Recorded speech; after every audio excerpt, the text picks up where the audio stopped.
The time has finally come. It's here. Destruction AllStars. Like and subscribe if you like the content, and let's get started. Destruction AllStars doesn't really have a story because it's multiplayer focused like Rainbow Six Siege and a lot of games coming out recently.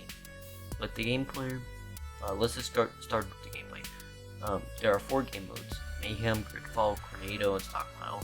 These are the multiplayer modes.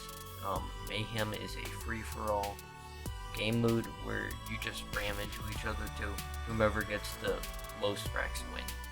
Gridfall is my favorite, and you are in an arena ramming each other, like killing each other, blah blah blah, while the arena is falling apart, and you have only 1 life. Tornado is an 8v8 game mode where you get gears by driving and wrecking people's cars, then you deposit the gears in the tornado so you don't lose them when you die. Stockpile is Stockpile. It's an 8v8 game mode where you get gears, then you deposit them in these bank areas around the map. There are 3 of them, and you drop gears there and to take them over basically. Whoever has the most banks win.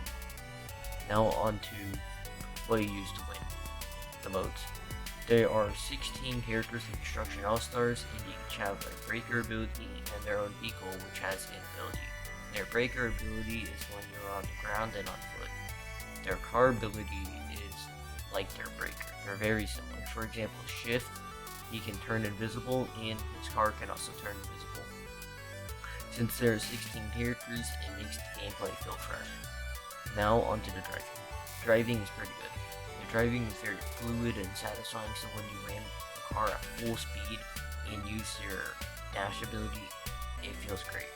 It's simple, but it's great. You use the triggers to drive, O the handbrake, or circle the handbrake, and if you move the joystick forward, the right joystick forward, you ram an enemy, and if you move it sideways, you do a side dash, like in Sleeping Dogs.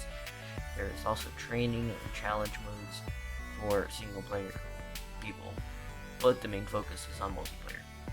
Now onto the technical issues. Overall, no glitches, no crashes, and you join in almost immediately. I only have one problem though. After a match, I would press matchmake or go press the main menu button, like to go back to main menu, and it would work. You hold the circle button and it's meant to bring you back to the main menu, but it doesn't. Well, it does, but 2 times I had to close the application and reload. The PS5 load times are really fast, so it wasn't a super big issue, but just to put it out there. Finally, on microtransactions.